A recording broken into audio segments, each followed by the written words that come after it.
welcome to the Espace Tricot podcast. I'm Naomi. And I'm Stephanie. And here we are. The state of the world today feels a little bit of an odd situation in which to be filming a podcast.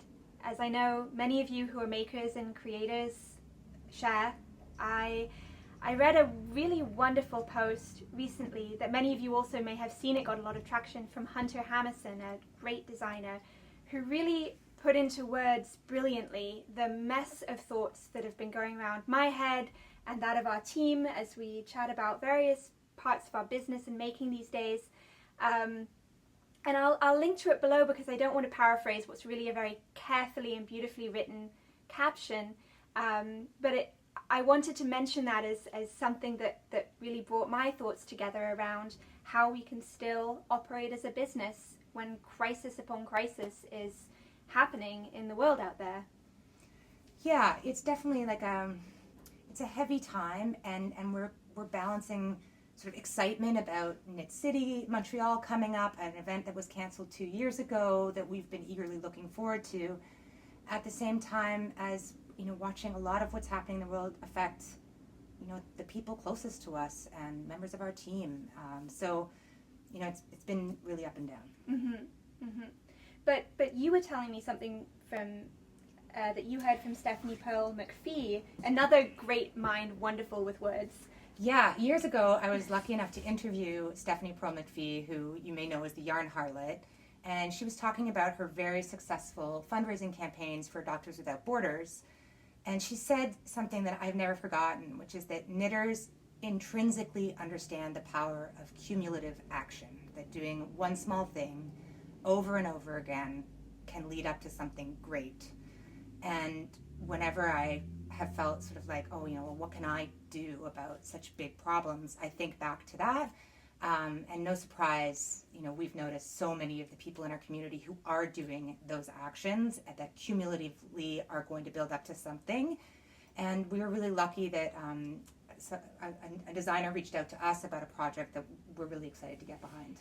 Yeah, so we received a lovely email from Olga, who learned to knit with us back in 2013, which, as she said, was a different world back then. And such an honor to know that we're part of somebody's journey, not just in choosing projects and buying yarn, but learning to knit. It's a journey for all of us, and it's exciting to hear from you when you get back in touch with us. So Olga grew up in the Ukrainian community in Montreal, and for her first design, I should say designs, because she mentioned I think it's 3 cowls and a scarf, which is incredibly impressive. She's taken Colourwork inspiration from motifs and folk art of Ukraine. And so we've had a little teaser image. We'll share more with you when she's a little further along with her testing process, but we're going to release kits for this. We're really excited by what we've seen, and I'll give you a sneak preview of some yarns that she mentioned. It would be great in a sort of sticky, rustic, non-superwash fingering weight wool. I mean, you had me at sticky rustic for this. And the motifs that I've seen are absolutely beautiful. We will for sure be knitting a sample for the store. Do you want me to hold some? Yeah, absolutely. And again, I picked some in the colours we're seeing coming out everywhere in support too of this project and of the organizations that Olga will be donating the proceeds of the pattern to. So we're still working on that, and we're excited to show you more, and really feels like a great privilege that Olga has reached out to us to take part in this. Yeah, we're excited to support not only like sort of one of our community, but also to get behind somebody who knows exactly where these efforts should go. So that feels really good, and we're excited about it. And we don't have all the details yet, but obviously you'll find them on our Instagram as soon as we have something. So this is the Fino. This is one yarn that could work. And this is Mondim, which is a beautiful Portuguese yarn which we've freshly restocked. We have so much to talk about the rest of this episode. This might be the one time I mention it, but we have lots of gorgeous colours of this online. It looked like a 3-colour pattern if you're interested, but we'll have more information for you very soon. Okay, here. Great. Those. So I guess we'll move from that future project to some also future patterns that we have in the works, one of which we've been getting a lot of questions about. Yes. This has been quite Do we have it? Oh, you meant the cardigan? Yeah. Oh, I thought you meant the skirt. Well, I thought we'd start with the cardigan. Cardigan. You know what? They're both getting a lot of questions. Yes, so. it's true. Do you want to go get it while I talk about the skirt? Yes. Okay, you go. Okay, so both Naomi and I have been working on patterns in La Bien-Aimé's Corey Worsted, and mine is a pretty over-the-top design. It's called the Folly Skirt. So here it is in all its glory. As you can see, I haven't yet tackled the ends here. If I have any volunteers in the audience, please let me know. So this is almost a full circle skirt, worked in Fair Isle designs. I was very much inspired by Mary Jane Mucklestone's amazing book of Fair Isle motifs, and also Alice Starmore's book of Fair Isle knitting. And it's worked in these panels with a purl ridge, so it makes it really easy to work. You're not trying to line things up across the way. So the pattern is, I think I have 9 sizes, and it's out to Tech-Editing now. The only thing really that's at all tough about it is that you have to put it in an elastic waistband. When something weighs this much, you need something to keep it up. So yeah, it's called the Folly Skirt. Still need to do my modeled photos. That's the next step. And we're going to publish a little preview of this on March 25th so that people can have a look at the sizing and the yarn requirements, the yardage requirements across sizes. It's quite a complex thing because there's 10 colors in here. And we are going to have lots and lots and lots of Corey Worsted at our booth at Knit City Montreal if you're joining us there. And of course, anything that doesn't sell there will come back to the store and also be in stock here. So yeah, that's that one. This is just a work of art, and I want to show you my project so that I can talk a little bit about it because Steph is being too modest. And I distracted her from what I think is one of the most ingenious parts of this design and why you should not be intimidated by it. That is because here's my version. I've switched out a couple colors, and for starters, 10 skeins of Corey Worsted is like a luxury, but I'm basically doing this with Steph's leftovers. And that can be the case for quite a few of the, or many of the sizes, so there's definitely leeway to play with that.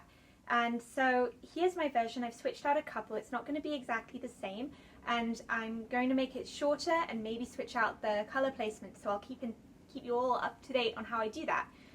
But what I cut Steph off on is the ingeniousness of these panels, because I love knitting Colourwork. I knit a lot of it. But still, when it comes to setting up a new motif, like when you're starting a new band, I still will make a mistake and not find out until about 200 plus stitches later, and you're trying to find where you went wrong. But in this, because each motif is contained within the band, by the time you get to this purl ridge, you know already whether you've made a mistake in that repeat. You don't have to worry about mistakes in previous repeats not resolving or realizing until the very end. So you never have to tink back more than the repeat between the purl ridges. Yeah, which I think max is 41 stitches or 43. Yeah, so that is why actually I found this a lot faster and a lot better flow to knit than many regular 2-color yoke sweaters, where you end up making a mistake on the round before the sleeve split and you've got to spend an hour picking back. Yeah, because picking back multicolor stuff is not super fun. Mm-hmm. So yeah, that is, you're right. It's a bonus. It's also a bonus to me as a designer because it made life a little easier. All I had to do was get something to center within the panels. And you know, on Instagram, a few people have sort of been wowed by it, and I thank you. But it's really not difficult. There's never more than 2 colors in any given round. You do change colors quite frequently, so there's some weaving in of ends. Although if you're good at, you know, doing your joins as you go, then I've done a few as I go. I'm lazy. I don't do that. I just like end up with this amazing mess in here. Like, I've been wearing this skirt and it feels like I have a tail because this is what's like running around. I mean, it's also working. Yeah. With such a gorgeous yarn like this that gains so much texture from blocking. Yes, and it's more it's not going to unravel. drapey than you would think, and it really is very flared.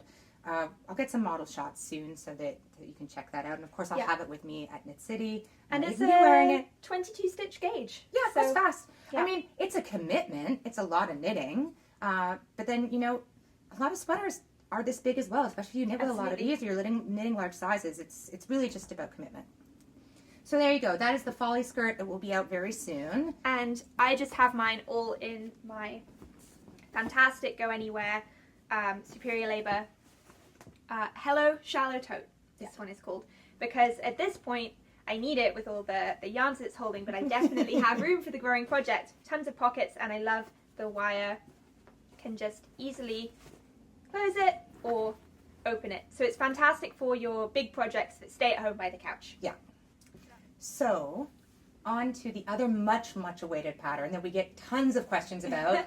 What are you wearing? I am wearing the Livresque Cardigan, and it underwent a name change because it's been many months since I teased this. And what happened, really, the reality of yarn store ownership is you get excited about a yarn that comes in, you design with it, and everybody else is excited about it too.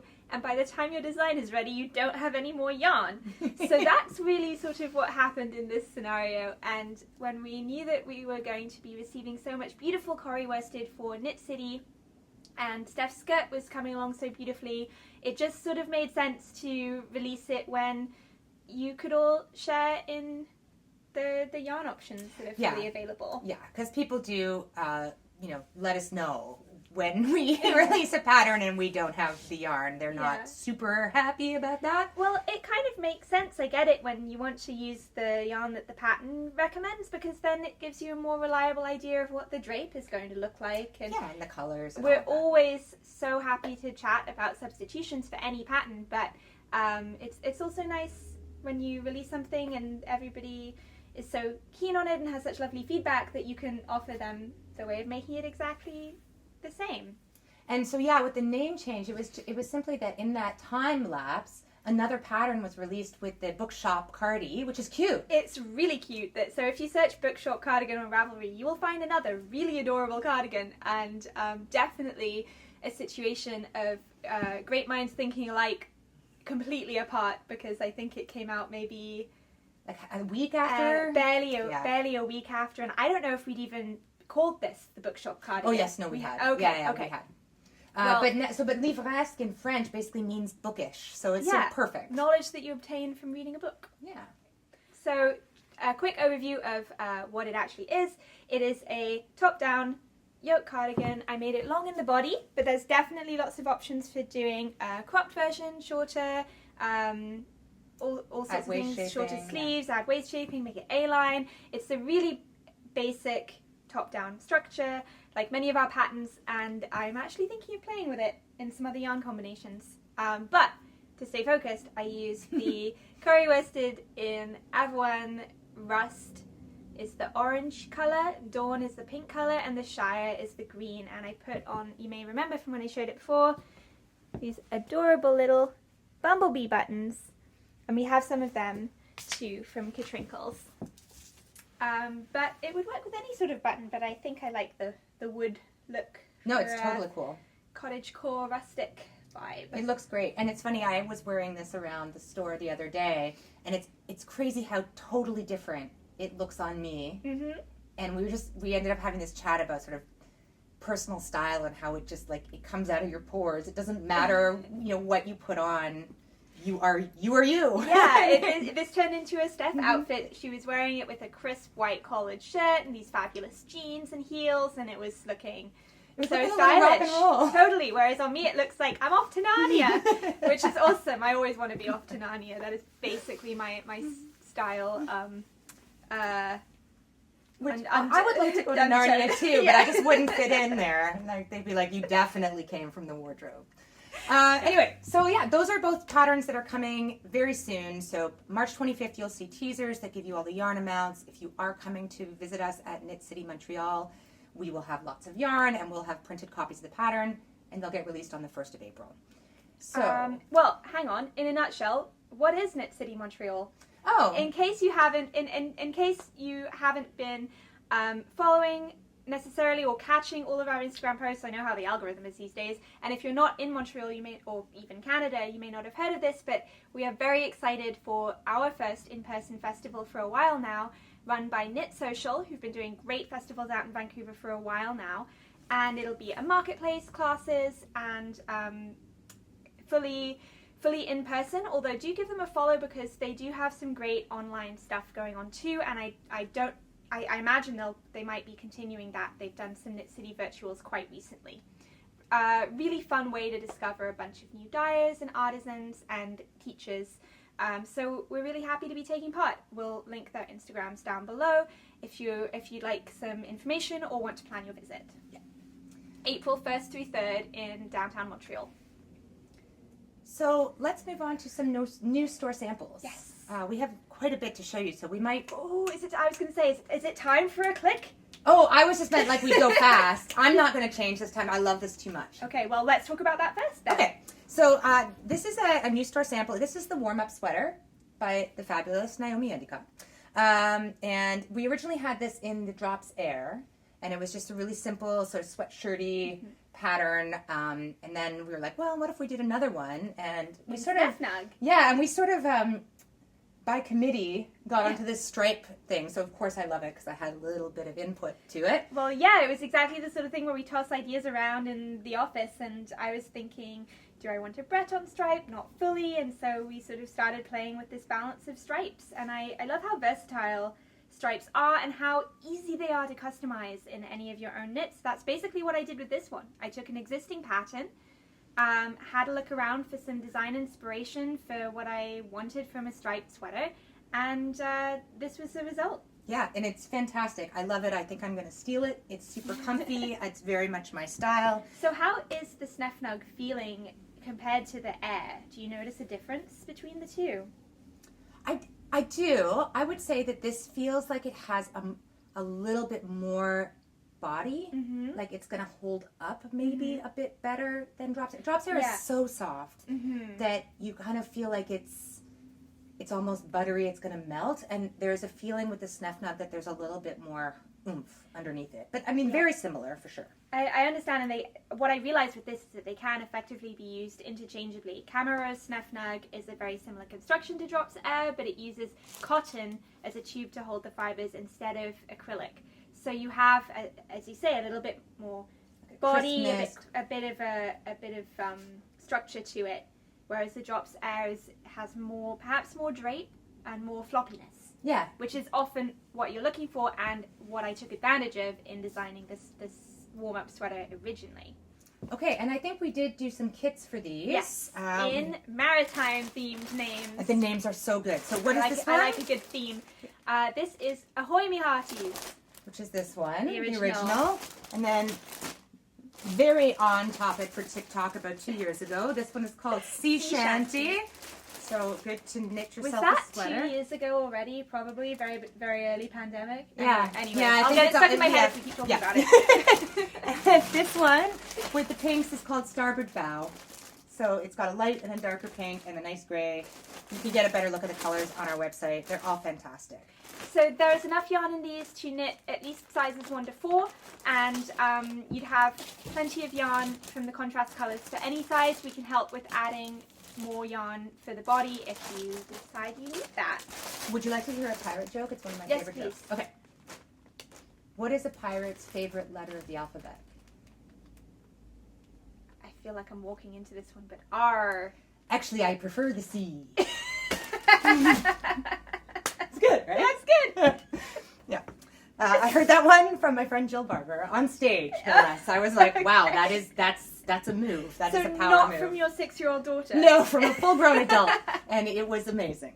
So that's the warm-up sweater, and in the stripes, and the stripes are noted on the actual pattern page on Ravelry. On Ravelry, yes. The stripe sequence is in the Ravelry page, and I believe it might be on the product page or the insert. I'm not exactly sure, but if for any reason you decide to purchase this kit or want to knit this pattern and would like the stripe sequence separately or include it in your order, just let us know. Leave a note, and we're happy to do that. Otherwise, it is on the Ravelry project page for the warm-up sweater. Okay, perfect. What's next? More samples. Yes. Got one I can change into. Yeah. Oh, you're going to change. Okay. Well, I'm actually quite warm in this. All right. So I am wearing the Ranunculus by Midori Hirose, long beloved amongst many knitters, and this is the 4th version, we realized. Yeah, that our we've knit 4th for the store sample. There's a reason why. It's a great pattern. We just keep coming back to it. Midori recently added some more sizes.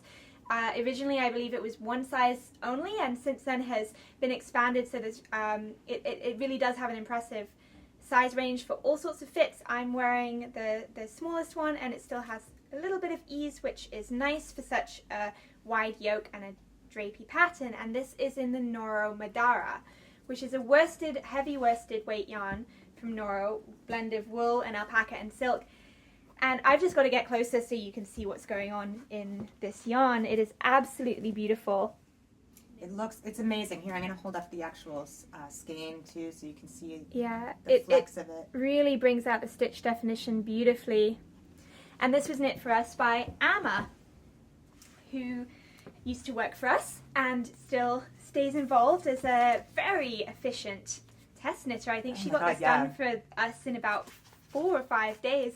It is a pattern that works out really nice and quickly at 14 stitches per 4 inches. And we just finished it off as the pattern writes for exactly as written for the sleeves, and kept it really quite cropped, and we scraped in just under 200 yards. No, 2 skeins. Sorry, 2 skeins. Yeah. So yeah, you'll find the Noro Madara on our website, and also I have a project that I'm working on in it, so you'll see a little bit more of it later on. Gorgeous bright colors, and I think I'll keep this on. Okay. Ooh, can we look at the Versacowl? Sure. Okay. Yeah, absolutely. So, we're so excited about being the Canadian stockist for this beautiful, beautiful yarn called Feederbrook Farms. This is the Entropy DK. You can see it behind us, but I'll grab a few to show you up close what it looks like. It's that classic barber pole, sort of gorgeous hand-spun look, and every single skein is a little bit different. So it's just amazing. And just to quickly show you how it works up, we made this Versacowl. Do we know the designer's name? I can't remember. We will look it up. I'll look it up when you talk about it. Okay. So this is a really cool doubled cowl that has almost like a turning row in it. So you can either sort of have it as this long piece that you can snuggle up in. Aimé Pelletier. Aimé Pelletier. Okay. So you can either do it like this, or there's a turning row here where you can sort of tuck one inside the other. So cozy. And then you have that sort of reversible idea. So we did this with a sample skein that we had actually, because we discovered this yarn at Rhinebeck, like 2019. Yeah, and had been hanging on to it. So we had a sample skein to knit our sample, but we don't have this exact color. But we did mix it with Woolstock. Woolstock. Which is an interesting match because it's listed as a DK. Well, Woolstock is definitely a worsted, but it blooms so beautifully and it's so light that they do really work very nicely together. And I have as a contrast a work in progress. I'm feverishly knitting away on the sleeve to finish it by Knit City, but I know I'm going to get there because I'm just loving it. Here is, I chose the color Oxidation, and it's just so beautiful when you cake it up like that. I can barely stand to use it, but I'm using this with Elise. Oop. Hang on, that's a sport weight. Yeah, wild. But it's working. So there's really, I haven't met such a multi-purpose go anywhere yarn in a while.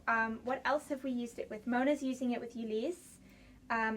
Sunday morning, I think. Yeah, it's really something with it's and I think that's also common with handspun, right? Handspun often has got that thick and thin thing where you can really kind of push it in different directions. So it has that feel to it if you've knit with those kinds of yarns in the past. I would say this is not, I wouldn't quite call it a thick and thin yarn. No, I wouldn't. It's I guess you're right. It's just that it varies just Slightly. ever so much. Definitely, as if an extremely skilled hand spinner, for example, unlike myself. So here's my work in progress, the Trove sweater, which was in an issue of Pom Pom a couple years ago, is now an individual download. The designer's Instagram name is Encre Violette, but again, I'm not super prepared on remembering what her name is. We'll find it and we'll add find it. You can probably see it on the screen right now. So I'm really excited about finishing this. I've done it a little more cropped than intended, but I worked the sleeves exactly as written, and I'm really excited about this balloon vibe. And I'm excited to see what happens when it blocks out. So this is a slip stitch pattern, which really helps the yarn show off these color changes absolutely beautifully. And this is the color that Naomi is knitting with, Oxidation. And as I said, every skein is a tiny bit different, so it's just something to keep in mind if you decide to use more than one skein of the same color. But the really fun thing is to take a few and then, blend them, and yeah, it's just gorgeous. And we've been having lots of fun pulling orders for this when you're ordering it online, because we try to find the skeins that maybe match the closest. Although, again, there's a surprise every time you knit it up. It's going to be a bit different, and that's part of the beauty of it. And yeah, we feel really lucky to have it in store. It's just gorgeous. To show you to give you some idea, when we say every skein is different, the sleeve is a different skein from the body. The body used up almost a whole skein. So you're still seeing there's good consistency there in terms of the same colors appearing, the same tonality. So, but I think the mixing it with another yarn is really smart in that way, because it really allows you to blend them. So whether it's the Ulysse or it's the Woolstock, it's really smart because it allows the color changes to really shine and also to sort of break them up a little bit. Yeah. Yeah, it's awesome. I have some on my needles as well, but I'm not ready to show my whip yet. Fair, and we have some staff members working on some really beautiful things too that we can't wait to see. This has really taken all of us as a total love at first sight yarn. So you'll be seeing a lot more of it from us, and we hope you'll love it if you decide to try it yourself. So speaking of beautiful colors, and speaking of the wall behind us, it's the Hello from My Colors crop. Woohoo! It's so beautiful. This is off Naomi's Needles. I think it was a work in progress last episode. I think I was definitely talking, because we were talking about color matching and blending and things like that, but I think I was maybe not quite to the sleeve split. And after the sleeve split, I just couldn't put it down. It was wonderful. Yeah, and I thoroughly enjoyed it. The pattern is by Jessie Made Designs, and it was a joy to knit. There was so much encouragement and support in the writing of the pattern. Tons of instructions, tons of just sort of encouragement if you haven't tried Colourwork before. Guides you through every step, and really also encourages you to play. She provides charts, blank charts for you to draw out your own designs, which I had a lot of fun with in the lower body. These segments weren't in the original chart, but the yoke is exactly as written, and I used 7 contrasting colors instead of 4, and they still balance really well. So it was a great use of the mini skeins, but 28 gram small skeins of the Shetland Elemental FX that we talked with you about last time, and this sort of gives you an idea of how they can manifest in a sweater. I didn't end up with many leftovers. I've got, although I would have had enough with the 7 contrasting skeins to knit any of the sizes in the pattern. That's great. And then you'd need more or less of the main color. I used Sonder Yarn Co. Fingering 4-ply, which is a perfect match. They behaved very similarly in blocking. And this was maybe my most controversial knit yet. Because of your little video. Of my blocking video. I blocked it with hot water. Now, my God. And it didn't felt. Can you believe it? Now, I've been blocking non-superwash yarns with hot water for really as long as I've been knitting them. When I say hot, I don't mean boiling, but as if I were taking a bath. So what this does, I find, is really bring up the softness and bloom of these fibers very, very well. Far better than cold water. If you're expecting rustic yarn to soften a lot with blocking, and you're kind of surprised when it doesn't because everybody says it does, try hot water and Eucalan, which is a lanolin enriched wool soap. Lanolin also helps condition the wool fibers, and as long as you're not scrubbing it in that hot water, it will not felt. If you're worried, and especially if you've invested a lot of time and energy and money in a gorgeous new sweater, and you're worried about how it might react to hot water, knit and block a swatch first, definitely. That's the best way to know how your yarn will behave and how your sweater will behave when it's blocked. But I have never felted a non-superwash sweater by blocking in hot water. I put it in, I let it soak, I put it through the spin dryer, cycle. That was also a little bit controversial. Yeah, well, I tried it when I was dyeing skeins. I put it through the tiny little spin dryer I had for my skeins, and then I just tried it in my domestic washing machine. I have to say, this makes me want to go back to some of my my sort of more rustic pieces and try to reblock them in hot water and see if I can get more bloom out of them. Because I definitely, I don't go cold, but I was sort of like tepid, warm-ish water. Because I have been so scared of felting, but it definitely emboldens me to try. And, as someone pointed out on the Instagram thread, which got quite heated, no pun intended, wool goes through a lot of very hot baths before it becomes yarn, so it clearly can survive it. Yeah, absolutely. And it really is the agitation. You can felt in cold water if you've got agitation. You can avoid felting in hot water if you leave it still. I tried to felt a pair of mittens knit in phenol, and I almost couldn't do it. I was scrubbing away a lot. I put them through multiple hot water washing machine cycles, and maybe because I knit them at such a tight gauge, they were not shrinking down. It made me realize how resilient wool really is. And I think barring tossing something in the actual washing machine, which is agitation plus hot, water, even if it's cold, I always do cold washes, and I've had stuff shrink on me. And it's more the agitation at play than the heat. The hot water can also help lift off some of those spinning oils that get left on these rustic yarns, especially from smaller and older mills, which can also contribute to helping them soften. Like often. Exactly. The English language makes no sense. What was I going to say? Oh, now I forgot. Surprise! No click! Yeah, I just got so lost in my own thoughts that Naomi had time to change. Because I know you all love seeing it when we wear your knits, which is very sweet of you. So here it is. On me, I knit size 2 and somehow accidentally ended up with the wrong stitch count after the yoke, so the body is sort of somewhere in between size 1 and 2. This is why I knit for me and not necessarily for store samples. But I'm finding myself wearing this a lot around the store. It looked super cute on Amalia when she wore it. Yeah. I think a design like this shows you what less positive ease can do. It still be really comfortable and provide a more of a fitted look. And I knitted a bit longer than the cropped version she has, but it's still hitting at that perfect top of the waistband, jeans. yeah. Waistband. I know what I was going to say now. Okay. I was going to say we should do like a whole podcast just about blocking at some point, because I know Absolutely. it's a question so many people have, and it's not just superwash or versus rustic. It's like lace versus how do you block a hat? Do you need to? If you're never going to wash something, do you need to block it? So I think don't get me started on different fibers, right? Like Yeah. it is true though. How does a silk content change how you'd block a wool yarn versus a wool yarn without silk content? Well, and I know that many there's that, things but then going at the on. same time, I also feel like just put it in water and then let it dry. Anything is better than nothing. Yeah.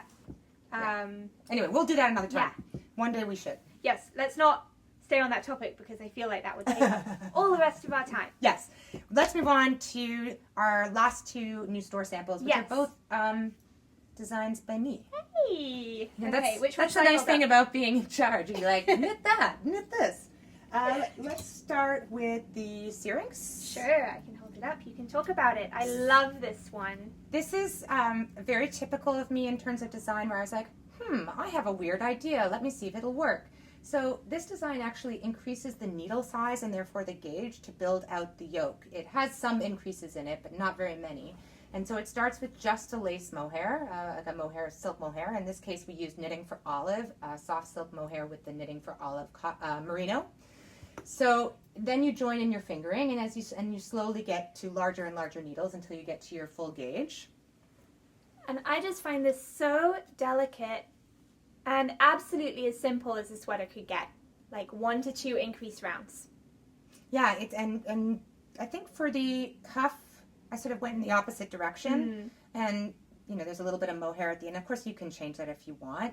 And I think it's slightly A-line, but that's mostly because of the way the gauge changes. It's so simple, but it's kind of sexy and very feminine. It's so light, but at the same time, like you could just wear that over You could. anything. It depends who you are. Yeah. But I definitely usually wear it over a camisole, mine. Right. And this is the color Flamingo. Mm-hmm. And I've just been wiggling it around just to show you that drape in the light It's like beautiful. this. How beautiful and flowing, and I mean it's almost like a nightgown, like a dreamy nightgown or something. Yeah, it's giving definitely, you I feel that like it's very much romantic. in line with sort of the pom-pom issue that just came out too. Yeah, like it totally. could sort of, dreamscape. yeah, and so we did do some kits for it. I think we maybe sold out, or we maybe have one or two I think left. so, but then we have the yardage recommendations if you want any advice on how much yarn to pick for it. The listing actually itself is still up even though it's out of stock. So if you search Syrinx sweater on our website, I believe you will find it even though it's out of stock, but it will tell you how many balls of knitting for all if you need. Yeah, exactly. So it's one of those things where we may restock it when we have the colors back, so we didn't want to delete it, but you can always choose different colors than what we chose. Gorgeous. And then The other one we did, Natalie knit for us. Mona knit that one. And then Natalie knit the petiole, I guess it's not a French word, petiole, that was originally published in Making Stories magazine. And it was a long sleeved sweater with like waist shaping and hip shaping. I really went for a kind of traditional, quite feminine silhouette. And it was originally in Carol Feller Stolen Stitches Nua Sport in a very similar color. So when we got this yarn in, which is called Soft Silk by BC Garn, I saw this color and went, okay, that has to become our petiole store sample. It is so perfect for spring. This is an absolutely gorgeous silk. It's got that sort of, I guess, is it tussa silk? Barrette silk. So it's got that sort of raw silk vibe to it, tons of texture, really crisp stitch definition, and just a gorgeous drape. Again, I'm just wiggling these things around. And yes, perfect for summer yarns, but also really beautiful, comfortable, all year round yarn if you want to avoid wool. It's got great drape, it's warm and insulating in winter, it's cool in summer. This is absolutely a year round wool. Yeah, So- we definitely plan to keep knitting more samples. Wool, year round in it. yarn. And especially if you're somebody who overheats in the winter too, like this is a great choice. It works up at about a DK sort of range. I think it recommended 20 online. I think 20 to 22 would be great. I'm not sure if you remember off the top of your head what gauge this was at. 19 But or 20? 19, 20? Yeah. Yeah, I mean it's definitely looser to get that extra drape. And this is quite a long silhouette. I think I like it. It's a bit big for me. This is size 3, which we often try to do store samples in a medium size where like a lot more people can try it on. And I actually really like it. We've got the photos on our Instagram of it. I'm like, I would wear this with a little crop legging and almost more like a tunic. It's really cute. Yeah, especially for summer, the oversized look can be really nice. Yeah, and so the only difference, the only modification is just that once the sleeve is on, it's just go straight to a little ribbing. Don't knit any sleeve. Just knit a little bit of ribbing and cast off, and you have a short sleeve version. Absolutely beautiful. I think this was 3 or 4 skeins. It's great. Yeah. Okay. So much more to show you and lots of yarns, but I wanted to take a quick break to check in about our notions because we've restocked on a few of our favorites and have lots of choice back in stock. So Kylie and the Machine, Australian-based label makers, perfect finishing touch. I absolutely love these. That's not the only ones we have. We have a bunch of adorable ones. so like made by Online hand, now. made with love and swear words. I love that one. Super cute. So a really cute little finishing touch, either in the back of the sweater, somewhere in the side, or just like folded over like a tab on a hat or a scarf. Just definitely a great little touch when you're gifting a knit for sure. And then we've also got more of these LDH scissors, which are an absolutely gorgeous luxury brand. Really make the difference you didn't expect to have a good pair of scissors in your notions pouch. These are the snips. They have a really beautiful heft to them. And you can just sort of snip, snip, snip. So satisfying to... Would be excellent for steeking. I love it. Or trimming punch needle, but also just trimming ends. And we have... I'll link to them below so that you can see the regular scissors as well. The sweet little Dragon Phoenix classic scissors. I should have them with me because the thing I really like about them is they've got really small blades but really big handles, so they're comfortable to use like regular scissors, but only little to fit in your notions pouch. Why don't you go get some? What? Okay. I'll show some Loki bags in the meantime. So there's the LDH snips.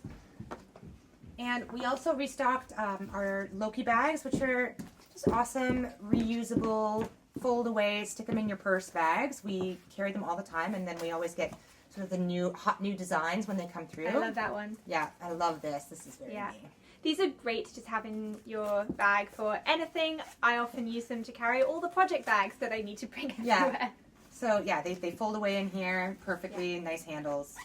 So this is what I meant by comfortable for fitting your fingers in, but then a really small little blade, so they still tuck in really nicely to this little pouch and will fit in even your smallest notions pochettes, like the Petite Pochette. Petite Pochette, Perfect size to back match. in stock. We have a whole bunch of colors. This is our totally exclusive Jocelyn Malric design that opens up like here. It's really great. I love Yeah, show them. what I you've got in yours. brought mine along just to show the diversity. This is the olive colorway, and I'm using mine as a needles case because I've totally got behind this new, I'm back knitting with bamboo needles again, totally got behind this new brand we're carrying, Kinki Amibari Sea Knit, which are made in Japan. I think it's the oldest bamboo knitting needle production facility in Japan, and they screw in, but somehow magically don't need the little clampy paperclip key thing to screw in and stick. So they come in these fantastic, gorgeous luxury full sets of every kind you could need. But what I also really like about them is they come in these packets of 4, and this isn't the real packaging. I trimmed them down to hold them all together in my Petite Pochette. But they come like this with 3 cables, and it's a great way to try out the brand if you just want to give it a go, try out bamboo needles if you just want to give them a go, and also even just start at a more accessible price point than a full kit.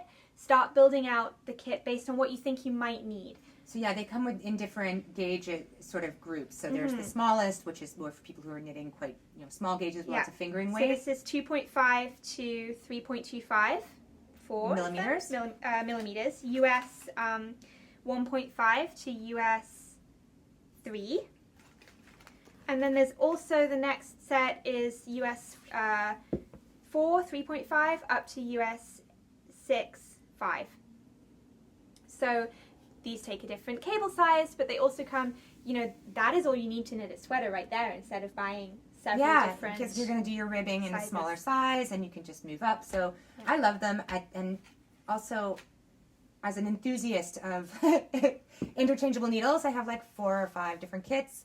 What I really find amazing about these is the fact that they can screw in and stay screwed in without having to use any kind of torque. So if you're someone who's like suffering from arthritis or any kind of hand pain, the fact that you're not having to wrestle with them to get them screwed in or unscrewed, I think is really nice. And they have a swivel style cable, which can feel very light and easy to work with. I knit my skirt on these, so to give you a sense of the fact that even though they feel very light, they're very strong. Yeah, I'm knitting my skirt on these now too. It's going to get heavy.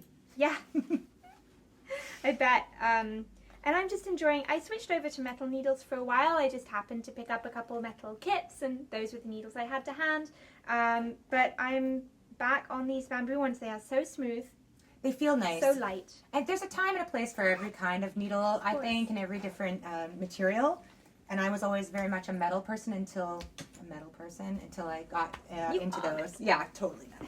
So we have the kits, as Naomi mentioned, but we also have tips and we have extras of all kinds. So we're really quite committed to this brand, and we're going to be keeping it in stock. So if you want to try them out, we're going to have them for you in the future as well. They also have 4-inch and 2-inch tips.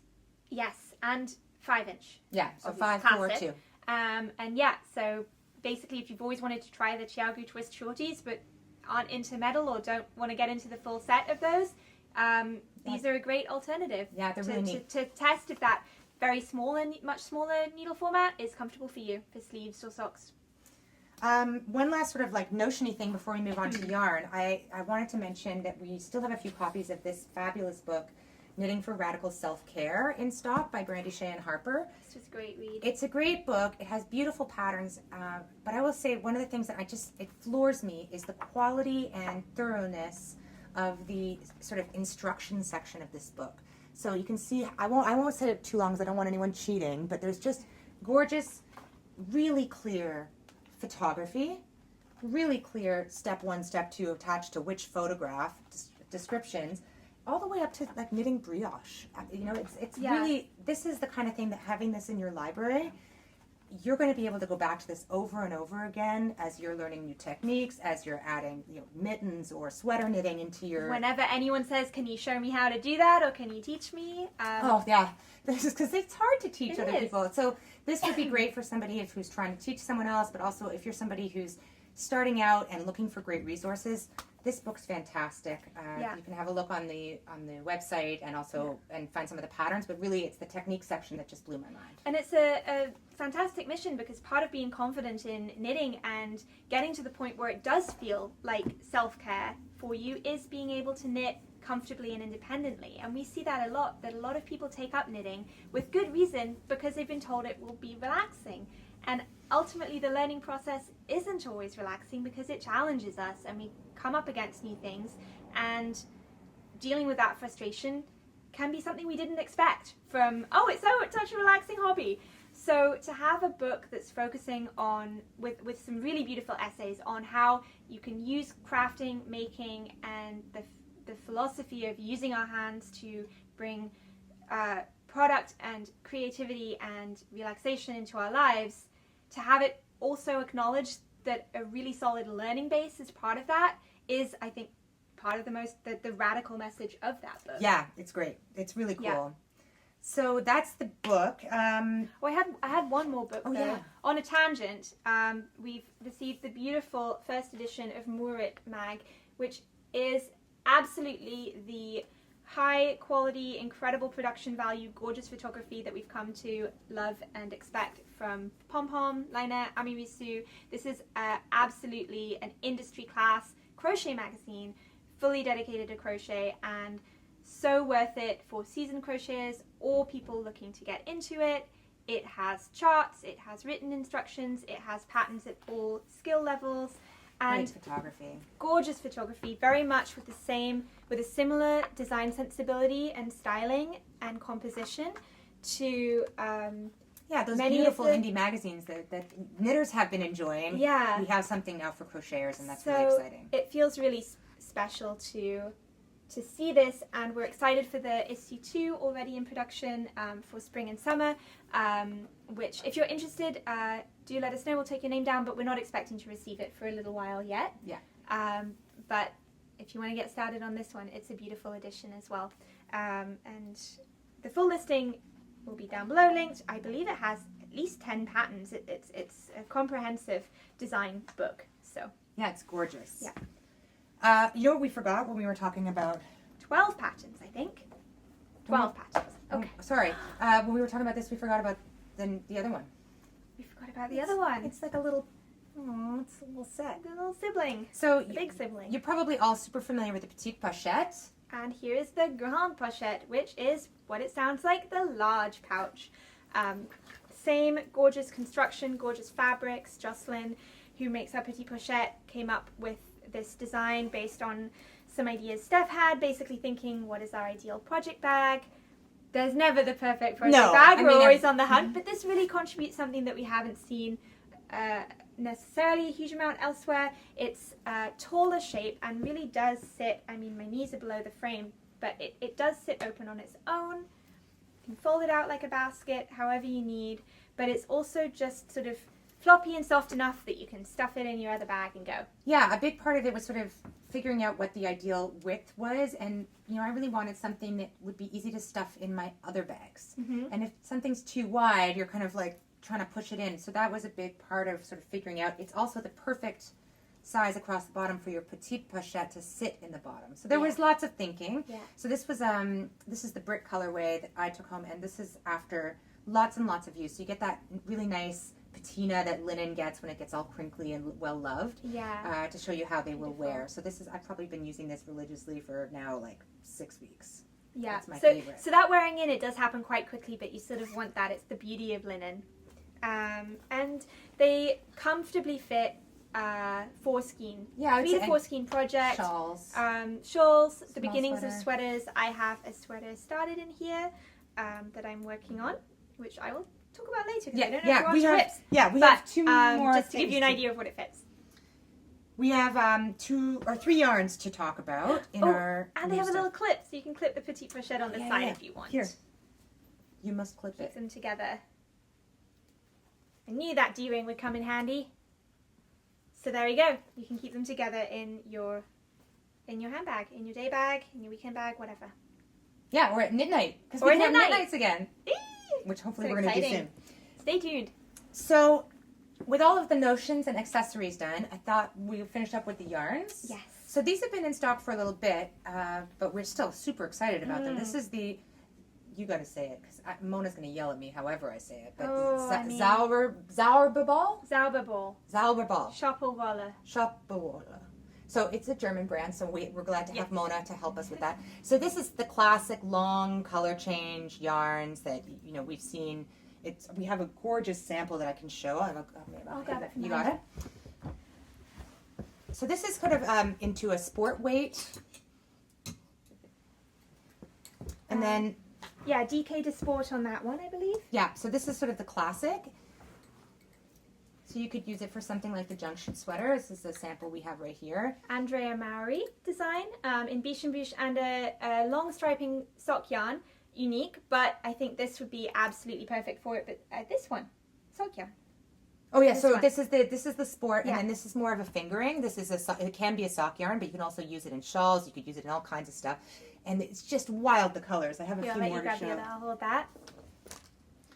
This is just a few, and they're just fantastic. Absolutely beautiful. And the nice thing is that the photographs that are provided actually show like a little bit, Mm-hmm.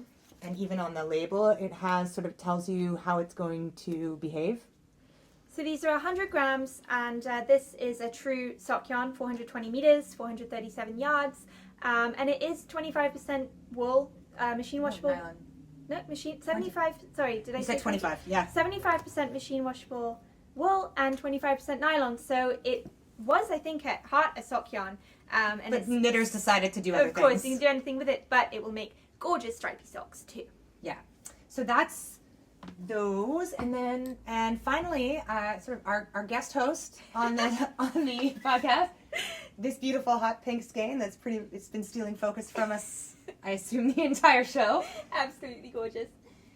This is the new Bridgetone collection from Ladydye. We have 3 different bases. So we have the DK, which you saw in the pink as well. So here's a few other colors.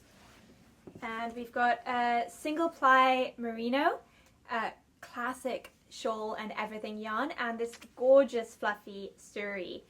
And so this is the project of Diane Ivy, Ladydye Yarns, out of the United States, which has really shown exciting growth and exploration the last couple of years. Yeah. And this collection is beyond what I was hoping. I love Bridgetone. I love the delicate colors and the exciting pops and color stories that you don't necessarily expect from a Regency drama, and that's really what Diane seems to have taken influence from.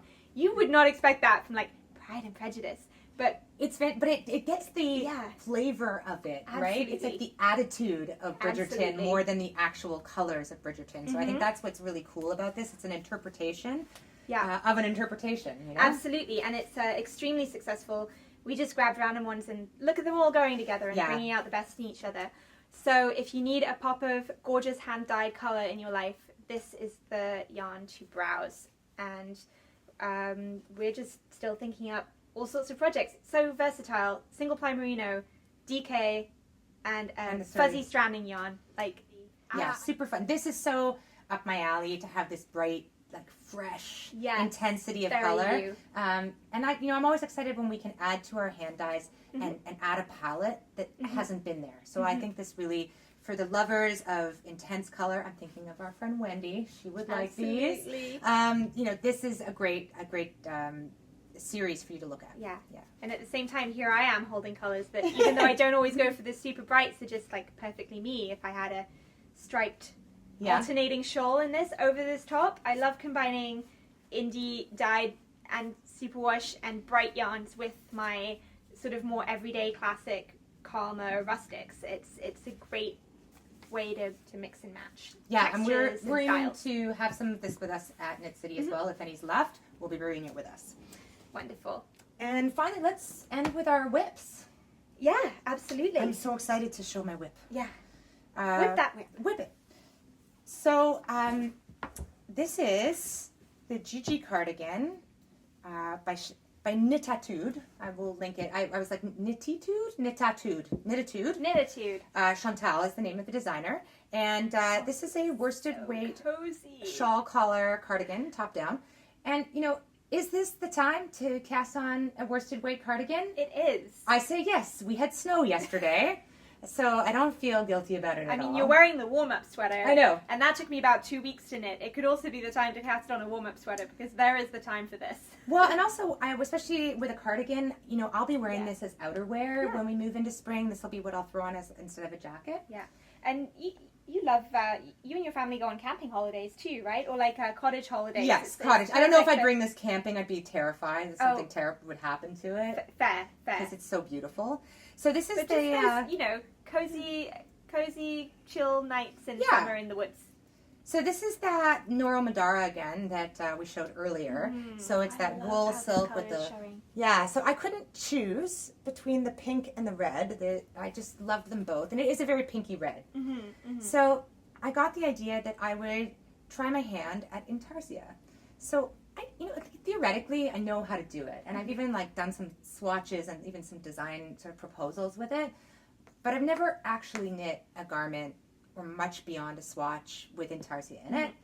And I thought, I'm going to try it. So when I saw that this pattern is worked top down in one piece, so you start by knitting the back collar, and then you pick up along here and here as well, and then you work down. It's like, well, that seems simple enough. The collar would be in one color, and the rest of the body would be in the other. I don't have to think too much. It stays in one straight line. And I think so far it's really successful. It's gorgeous. And I just thought I would point that out, that, you know, if you're thinking about adding a new technique to your repertoire, this is, you know, I really wanted to find something that was going to make it as easy on me as possible so I could have success using this technique. So I was really looking for a well-written pattern that had been well-reviewed by other people who made it, from a designer who had lots of positive experiences with their designs. But also something where, just knowing about construction a little bit, knowing that that's not going to be too hard to follow. I don't have to worry about, I'm not doing a picture or whatever. You know what's up with a raglan. Yeah. So you can. I'm familiar with the construction, and it's just really easy to trace where I'm doing my intarsia changeover because it is part of the structure of the pattern. And that's something we see with knitters at every stage, and something we definitely encourage at the beginning. And as you start to get more adventurous, pick one new thing you want to learn with each project, and you can really focus on digging down into that technique, understanding what's going on, understanding how it works, because you've got the rest going on. If you've never knit lace before and you don't like knitting flat, maybe avoid a lace shawl and go for something like the ranunculus instead. If you've already knit a bunch of yoked sweaters and you want to learn lace, pick a yoked sweater that has lace on it. Yeah, absolutely. And, sometimes it's hard to know for sure what you're getting into. Maybe you're nervous about taking a risk on an unknown designer or something. Often we can't see the pattern before we buy it. I think always having a look at the Instagram and seeing if people are having success with that pattern is one thing. But also don't be scared to take a risk on someone new either. In the end, you're going to learn something even from a pattern that's not perfect. And even if you don't knit that pattern, just reading it through can help you understand about direction and shape, and trying to build that 3D image from a written page of instructions. Yeah, I feel like, even with all the design work that I've done and all the things that I've managed to learn over the years, every time I knit from someone else's pattern, I learn something, either oh, wow, that's a really good way of expressing that technique or that thing. I can't believe I never thought of saying it that way. Or oh, this really doesn't work for me. I can't understand this very simple direction because of the way it's worded. Or, I think you always learn something. Absolutely. Anyway, but so far, this is really beautifully written, really easy to follow, and I'm super duper enjoying it. I bet you it's going to be done by the end of next week. So that's mine.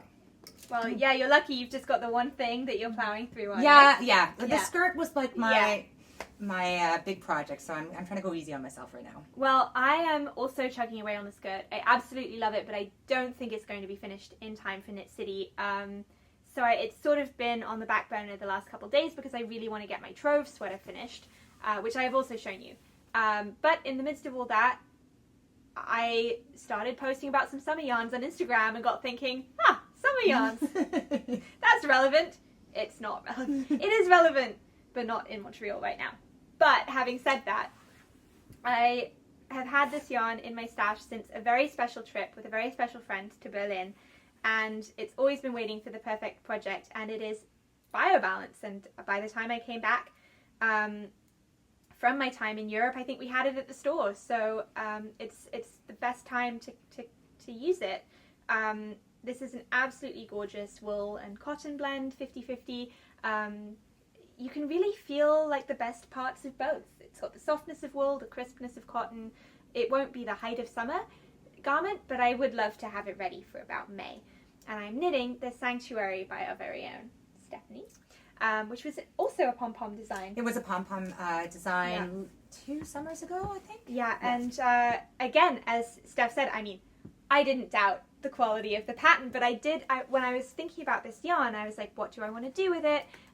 This pattern was originally knit in BioBalance, so it's exactly the yarn recommended from the pattern, but I also went into the over 100 projects that people have been working on, and seen different styles and drape, and also how people have customized the length, added sleeves, sorts of things. You can get some really good ideas and think about how it will work for you, how other people have styled it, whether that fits your wardrobe. It can really be a great tool.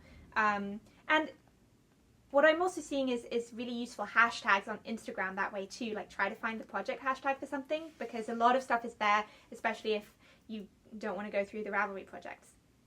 So this is top down yoke, and it's got this gorgeous stitch structure. This is the right side, but I'm knitting it inside out. So thank you for not making me purl a whole lot.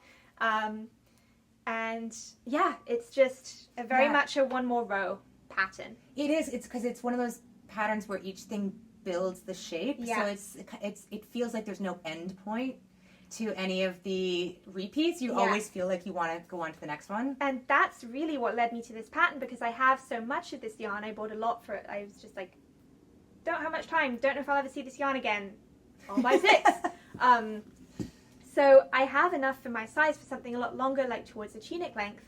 And because of the way it's constructed, it would be really easy to sort of just extrapolate from the chart with a few more increased sections and get a A-line over the hips, tunic, or even dress, depending how long I go. I'm so excited to see what that's going to work out. So what led me to this pattern was like, I have enough yarn for a dress based on other dress patterns. I know my yardage is enough, but I'm not really seeing anything I like. Do I start something from scratch, or do I, again, take this modification step? You know, if you run into trouble, I could help you. I've got the designers, I've got the direct line to the designer. And I'm so glad that you mentioned this yarn, because it's really a favorite of mine. I designed the Sanctuary in it, and I just finished another design in it as well that I can't show yet, but is coming out soon. You know, I feel like it's a yarn I could go back to over and over and over again. I can't really knit linens and cottons solo. I find that, like, it's really tough for me. I think because I'm such a loose knitter, I'm really counting on the elasticity of wool for my stitches. Like, I don't know, I can't figure it out. So this yarn really meets me in the middle, where I can get that cottony, summery thing, but still have the joy of knitting really fast and evenly. Yeah, I'm really enjoying this. It is turning out beautifully evenly. I like that you went with a little bit of a tighter gauge on it, because that's really helping with the cotton content. And this is, I made a tiny mistake. It is 55% pure organic wool and 45% pure organic cotton. And it comes in gorgeous summery colors, a ton of neutrals, really beautiful color range. It would be great for Colourwork. It's a great yarn. It's a fantastic one from BC Garn. Yeah, same as the soft silk, which is they're just a great. Yeah, they have some really just stuff you don't see everywhere else. Yeah. Well, I think that's that's my whip, but that will probably be like a slow goer. I just cast it on for some bit of difference this weekend. One thing that has been really interesting about this journey, like obviously Naomi and I have been friends for a long time and have knit together for a long time, but this I'm really realizing you have so many projects on the go. Oh, I do. I didn't realize how much you were like, and I've got this and this and this and this. Like, how do you keep it all straight? I tend to work on something a lot, like, so on the weekends, I will frequently knit for about 6 to 9 hours a day. And in the evenings, I frequently knit for about 4 hours. So That'll do it. Yeah, I mean, you need a lot of projects. I've spoken about this before. I posted about it on my account when I was a dyer as well. I recognize that I'm in a very privileged position with the time I have to knit. I don't have a family, I don't have dependents, I own a yarn store, I have these discounts that not everybody has. There are all these points of access to my knitting that I benefit from, and as a result have a very high production rate. And I remember posting and I feel it that this is what you see from a lot of people, from a lot of professional designers, professional knitters, yarn store owners, and can be really prevalent on Instagram and can make you feel that you're not knitting fast enough or a broad enough kind of yarn or enough projects at a time. But it's part of my job to knit. Yeah, and it to has create been that for content, a long time. and it has been for a long time. And if that's not what you're up to, it is not less. Your craft is not less productive, less creative, or less important to your life and to this community. So I feel I want to give that caveat when people. Well, no, I feel bad that I didn't mean to put you in a situation where you felt like you had to explain it, because I'm just blown away by your. Well, I wasn't even, you are very fast. Like, I would I'm tell also you, a very fast. very fast, especially I don't color really know work. how. It's insane.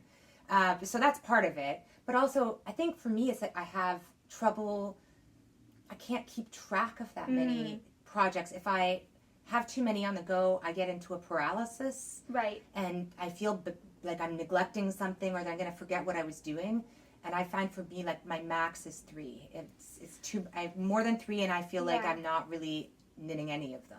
I definitely feel that sense of neglect too. I am desperate to wear things that I've started and don't have the time to work on them, or have to work on something else for the store, or don't really know where to tear my time, and that in itself is not necessarily, doesn't bring joy to my making process when I'm wondering which one to knit, stressed about not finishing something, and sometimes I regret casting things on. I regret my hurried decisions to cast on when I think that I could have done something else with that yarn that is a better fit that I discover later.